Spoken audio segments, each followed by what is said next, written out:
Dr. Rani Banach, welcome to the podcast. Oh, thank you so much for having me. It's a pleasure to be here. Thank you. I was reading about you, and it's very interesting about what's going on with screen time. Can you tell me briefly what is integrative neuro-ophthalmology? Yeah, so first of all, I'm trained as an ophthalmologist. So I did a residency in ophthalmology, learning how to manage eye diseases using medical and surgical approaches.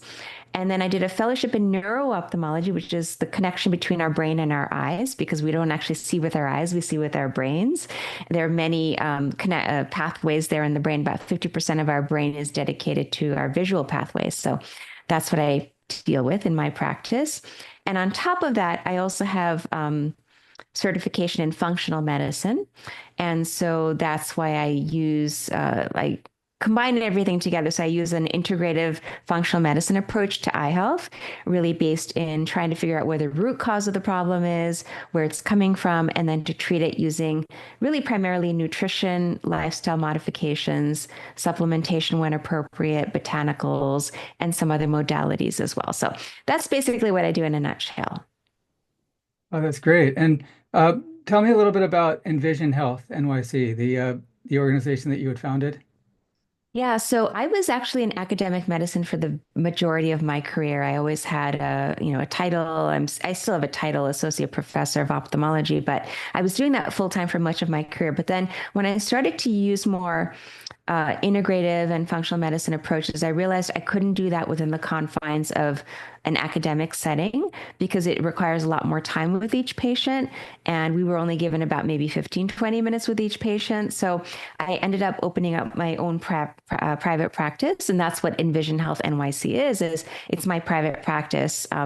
Located in Manhattan, where I live and work. I still do teach. So now I basically split my time 50% in the private practice and 50% of my time still in academics, teaching and doing research, et cetera. Oh, okay. What part of Manhattan? So my practice is on the Upper East Side. It's right next to Central Park. So if you ever come visit, we have a beautiful backyard of Central Park. It's on 76th Street and Fifth Avenue. And then the hospital I work at, where I teach, is New York Eye and Ear Infirmary, which is the oldest eye hospital in the USA. And that's located on 14th Street and Second Avenue, if anyone's familiar with New York City. Oh, okay. Yeah, that's a great area. I once took some time to explore Central Park, and I went up and down that area. So yeah, really beautiful area around there. Um, Yeah, it's very nice. And it's right by lots of shopping also. So some of my patients, when I see them, I have to dilate their eyes. And so they have to wait for a little bit. So sometimes they go out, grab some coffee, go take a walk in the park or do a little shopping and then come back. So it's a really a great area to be in. yeah, definitely. And tell me about your book, Beyond Carrots. So this is a book I wrote because there really was nothing like it out there to guide people on what they should be eating for their eyes. Many people think carrots are the be all and end all of vision. Like if you just eat enough carrots, you're guaranteed 20/20 vision, but that's not true. And when it comes to ocular nutrition, because the eye is so complex, we need a lot of nutrients to keep it healthy. We need over 30 nutrients. So I wrote the book to kind of guide people. Okay, these are the nutrients and these are the foods you can find those nutrients in. So there are over 40 foods that I highlight in the book, and I go through the entire alphabet from A to Z. And so there are nutrients there for corneal health. If you have dry eye, there are nutrients there for cataracts, for macular degeneration, glaucoma, eye strain. There are all kinds of nutrients and foods that can support all aspects of your eye health. So, yeah, it's available on Amazon in print and also in Kindle. Okay, yeah, that sounds definitely important, and that's always good to get your nutrition from food if possible. So that's good. Yeah, I'm a big advocate of food as medicine and, try to get it the way nature intended naturally. Yes, if you have gaps in your diet, you can take a supplement, but really it's about nourishing your body and your eyes with those right nutrients through food.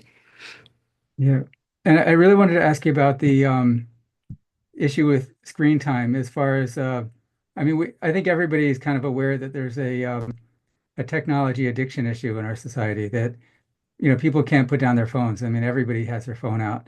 Even people that really shouldn't be using a phone at work.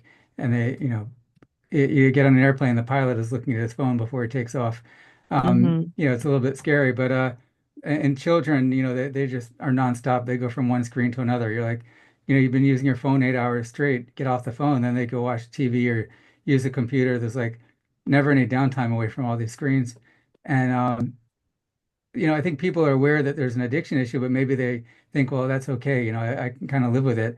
But are they actually causing damage to their eyes by doing that? Yeah, no, that's a really valid point, because we're spending, adults spend anywhere from 7 to 10 hours or more on a screen every day, and kids spend over 6 hours a day on screens, which is kind of mind-boggling that there's so much screen, as you said, addiction. The good news is that there's no permanent damage done to your eyes by looking at screens all day. But there can be some short-term issues, like we call it digital eye strain in the eye care world. It's a syndrome, and many people experience it. Even kids can experience it, where they have blurry vision, trouble focusing up close. They just can't focus. Sometimes they develop dry eye, sometimes even light sensitivity or headaches or even migraine from looking at a screen all the time. And also part of digital eye strain is neck and shoulder strain. So it kind of all comes together as a syndrome. There are lots of ways to treat it. I actually think that prevention is best. And there are 5 tips I give my patients to try to mitigate the negative effects of this screen time. So I can share those with you if you'd like, those 5 things. Really simple things anyone can do. So number one is something we call the 20-20-20 rule. And many people think of 20/20 as perfect vision. This is a little bit different, which basically means that every 20 minutes, set your timer, take a 20-second break, and look at something, not at your screen, not up close, but at least 20 feet away. So look across the room, look out the window, look at something in the distance, because that relaxes the muscles inside your eyes. We have these muscles that help us to accommodate or to focus. So it relaxes those muscles, and it can really improve your endurance when you're on a screen. So set your timer, try to do the 20-20-20 rule. I know it's a little difficult in the beginning, but once you do it regularly, you'll kind of get into the hang of it. The second thing I recommend is just blinking more often. I'm going to ask you, Dr. Leeds, any idea how often we blink? How often do people blink a day, with, let's say, a minute? Take a guess. Oh, I'm trying to count my blinks now. Maybe 15, 20. That's exactly right. Yeah. So Oh, most people okay. blink about 15 to 20 times a minute. But when you're on a screen, people only blink 3 to 5 times a minute. So there's a huge difference. When we're focused on a screen, we're intently looking at a screen, we just don't blink as much. And what happens is our eyes dry out. So it leads to dry eye, which is part of digital eye strain. So, to combat that, just blink more, be more mindful of blinking. And sometimes even do some really like forceful blinks to get the tears flowing and get the oils delivered to your eyes so they don't dry out. So simply by blinking more, you can avoid a lot of digital eye strain. The third tip is is to decrease the amount of blue light coming from your screens. Now, I know a lot of people, they think, oh, that means I should go get blue blocking glasses, right? And I tell them, no, there is zero evidence to show that blue blocking glasses actually do what they claim to do. Zero evidence. They've done studies on this. There is no study that shows that they benefit us in terms of vision. Maybe they help with circadian rhythm and sleep issues, et cetera. That's a different story. But when it comes to your vision, they don't relieve eye strain or fatigue or anything like that. What does help we have built-in screen filters on our phones. Many of us use, like, depending on what type of phone you have, night shift mode that decreases blue light. But there are also other screen apps, screen filter apps that you can download to your phone that will remove the blue light or sync it with your time of day. So the technology is very sophisticated. It knows when the sun rises in the morning, when the sun sets. So it mirrors that blue light emission from your screen to match that of the sun's natural cycle. So it helps with sleep as well, can help with eye strain. And then some of these apps can also take out the flicker rate. Many people don't realize, but their screens are constantly flickering very quickly to save battery life. And that can lead to eye strain when you're on screen. So by taking out the flicker rate, yes, maybe your battery won't last as long, but you won't have those symptoms of eye strain. That's tip number three. Hmm. Now I can talk about tip number four, which is kind of it may seem a little intuitive, which is to get outdoors more, but there's a little bit more to it than just that. Like, yes, when we're outdoors, we're not on our screens, but there are studies to show that, especially in kids and younger people, when you spend more time outdoors, there's less strain on your eyes. There's less risk of myopia progression. Now, myopia is nearsightedness. And nearsightedness is really reaching epidemic proportions in our society. We estimate that about 50% of the population will be nearsighted by the year 2050. So it's a major public health concern. And by just getting outside more, you can decrease your risk of nearsightedness. There are studies to show that. And actually, in some countries now, not yet in the US, but in some countries, they've mandated at least 2 hours of outdoor playtime for kids during the school day to combat that. But they haven't yet. I don't know of any place in the US that's done that yet, but hopefully they Yeah. will at some point.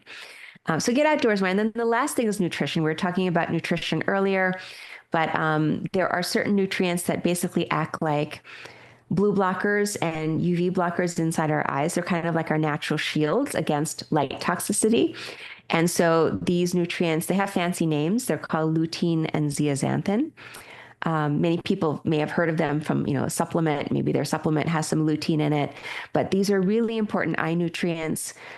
We can't make them, so we need to get them from external sources, either diet or supplements.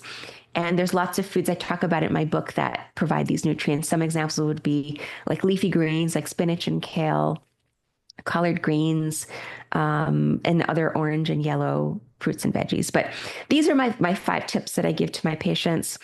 Um, if you want to learn more, I'm actually hosting an online event called the Eye Health Summit that's coming up in May. And I have 35 speakers talking about various aspects of eye health. And we take deep dives into all of these topics. So blue light, dry eye, light sensitivity, migraine, myopia in kids eye health, like all of these lifestyle, nutrition. We're talking about all these topics to help empower people to know what they need to do to keep their eyes healthy. So I encourage people to join the Eye Health Summit. It's free. You can join. You can listen to one Hmm. talk if you're interested. You can listen to all 36. It's up to you, but you'll get access if you register. Oh, okay. How can I register for that? Yeah, so it's very easy. You just go to our website. It's called theeyehealthsummit.com. Again, theeyehealthsummit.com. There's other summits out there, but look for theeyehealthsummit.com. And it's taking place May 1st through May 7th, 2025. The Oh, first okay. ever. And people will see your picture and name on the website when they go there? Yes, they'll see the website. There's a lot of information. You'll see all the speakers. So if you can Yeah. see if you're watching this, you can see that we have 35 speakers. These are all, it's really small print, but these are all the topics we're covering. It's a really pretty Oh, wow. broad Yeah. range of topics. Also like flashes, floaters, macular degeneration, cataracts, glaucoma, things that happen at any age we're covering in the Eye Health Summit. So it's a great resource. And the truth is when people, hopefully you're going to see your eye doctor on a regular basis, like you go to see the dentist, et cetera. But when people go to see their eye doctor, they only really get about 10 or 15 minutes face to face with their eye doctor. So it's not enough time to really give people all the information they need. So this is really kind of as a way to supplement that, see your eye doctor, get your eye exam every year, but also participate in the Eye Health Summit. You will learn so much. It'll be really, I like to say it's eye-opening, it's a pun, but what you're going to learn is really going to change the way you think about your vision and protecting your vision for life. Yeah. So I was wondering, it sounds like from what you were saying that using screens won't cause permanent damage to your eyes, but not going outside enough might cause long-term damage. I mean, at least maybe in the sense of causing nearsightedness. Yeah, so I think that's probably, I mean, it hasn't been really proven yet, but we're thinking this is probably what's leading to this myopia epidemic is our worlds are spent, at arm's length or at the computer, like a little bit further out. And we're naturally our eyes are not meant to focus up close for such prolonged periods of time. If you think about our ancestors, hunter-gatherer ancestors, they were out there, looking at distances, looking for predators. They weren't really spending that much time up close like we are Yeah. right now. So our whole society has changed in terms of where we're doing most of our activities.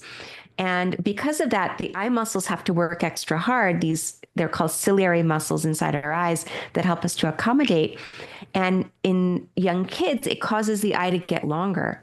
And when those muscles are constantly focusing, the eye elongates and it leads to myopia. So this is kind of the progression of what happens, and we need to counteract it. We really need to act on it because myopia in itself, I mean, yes, nearsightedness is not such a great thing to be or to have, but it can also lead to other complications later on in life, like retinal tears, retinal detachments, glaucoma. We don't want our population to be at risk for all of these potentially sight-threatening diseases.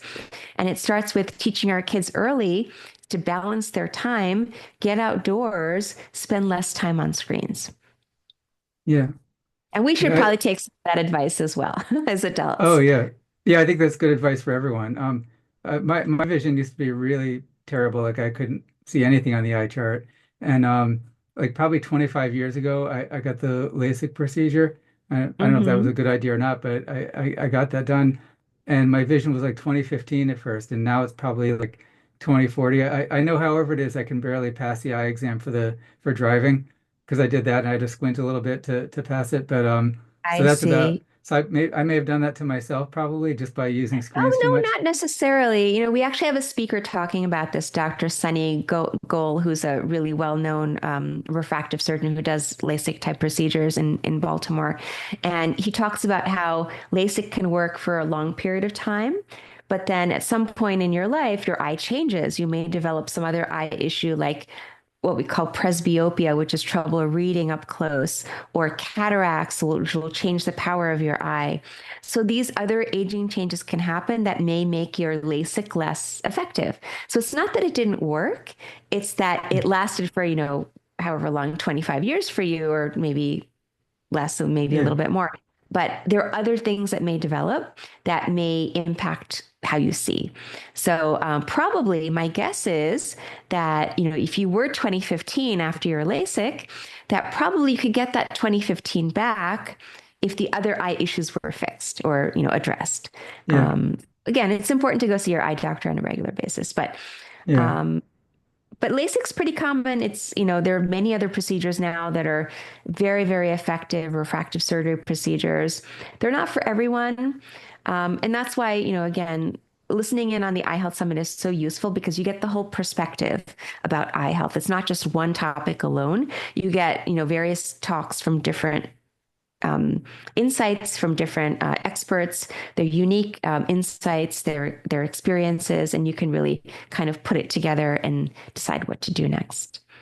Yeah. That sounds good. Is it true? Is it true that microwave ovens can cause people to get cataracts if you stand too close for too long?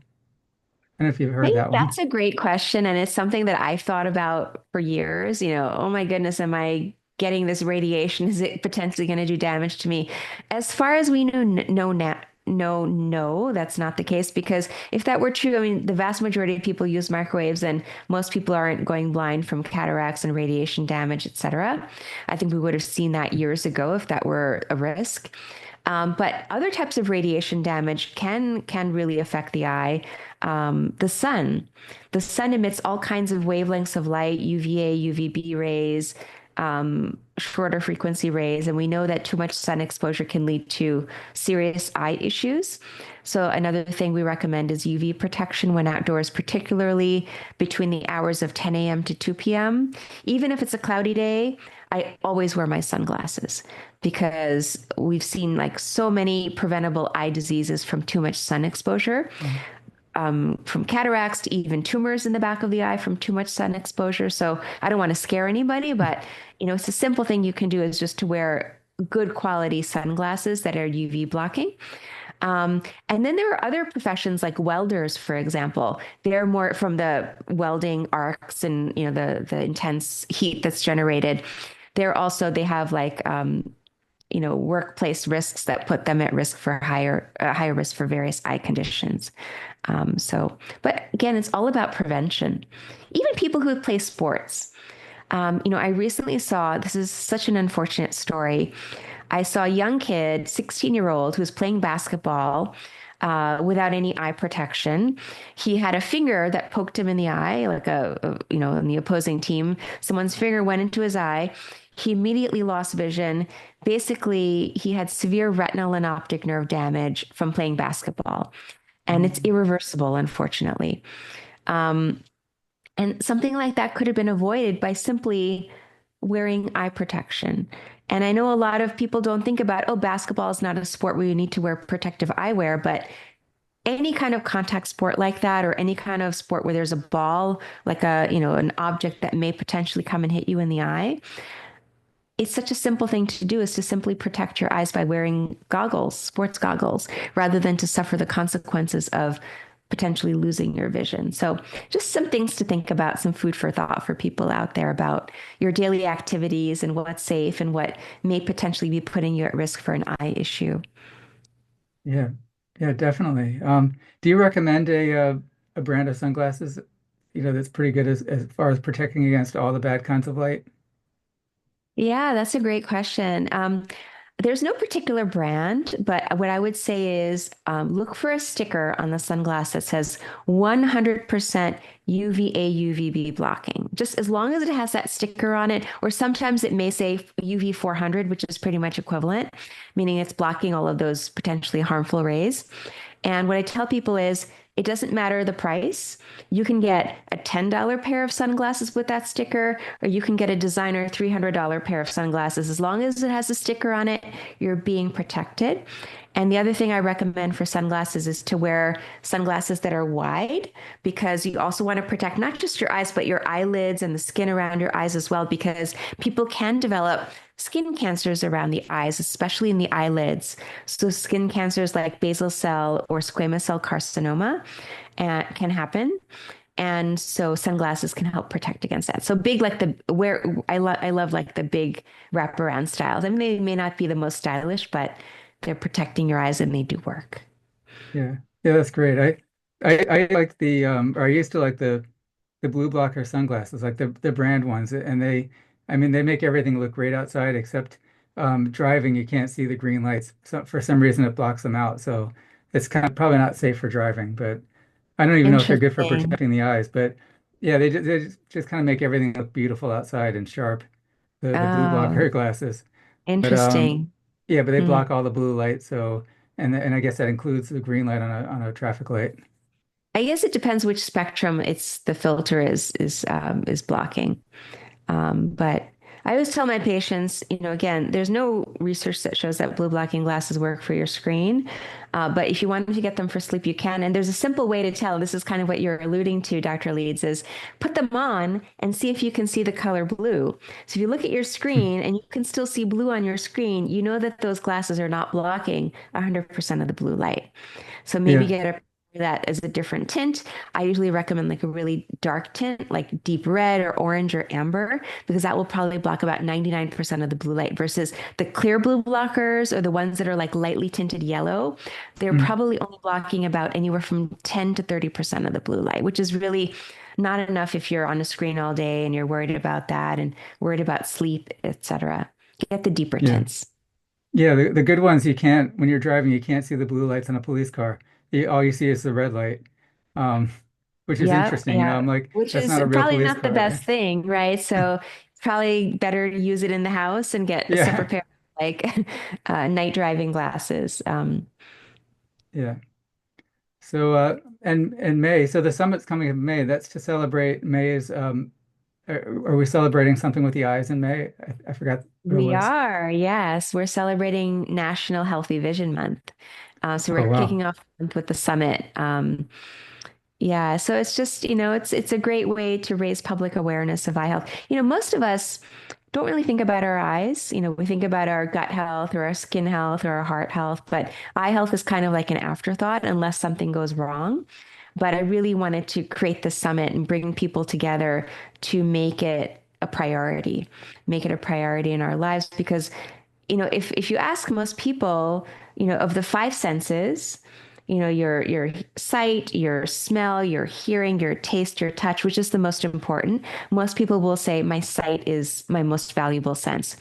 But they may say that, but they're not really doing things to promote their sight or to keep their vision, their eyes healthy and safe. So this is a campaign to try to raise awareness of how we can, like the many ways we can do that is to be proactive. Take care Yeah, of your that's eyes. You have two for that need to last you a lifetime, and there's so much, that we're exposed to every day. Light toxicity, which we're talking about, but also environmental toxins, smoke and fumes, and even personal care products that may potentially do damage to our eyes. So be proactive about your vision health. yeah, yeah, definitely. In fact, I didn't realize how dangerous that Vapor Rub, yeah, Vicks Vapor Rub, uh, get that stuff in your eye. Apparently, if you don't wash it out, it can immediately damage your cornea. Yes, yes. It's got menthol in it. And so Yeah, it's like a peppermint oil, basically. It's very toxic to the yeah, eye. So, yeah, you want to try to, even fumes, like what you're saying, like even the fumes can irritate your eyes. yeah. Um, Wow. mhm. Well, it's a lot to think about. I'm going to make an appointment with my eye doctor after we finish Oh, here. I'm So so thank you. glad. Thank you. I So accomplished my goal. If I can just get one person to go for their, I always say, we go see our dentist like twice a year. We get our annual checkups once a year, get our labs done once a year. We get colonoscopies, mammograms. But how many people know that you actually should be seeing your eye doctor once a year after the age of 40? Go for your annual checkup once a year because there's so much we can pick up on an eye exam.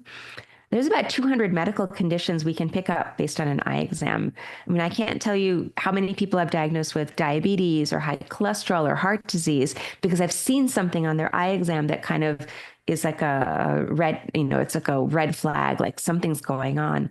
So go see your eye doctor because they really are an important part of your healthcare team. It shouldn't just be like an afterthought or only if I need glasses, I'm going to go see the eye doctor. It's much more than just needing glasses. definitely, yeah, yeah, definitely make an appointment with your eye doctor right away. Well, thank you, Dr. Rani Banach. Thank you for joining me today. Oh, thank you. Thank you for having me.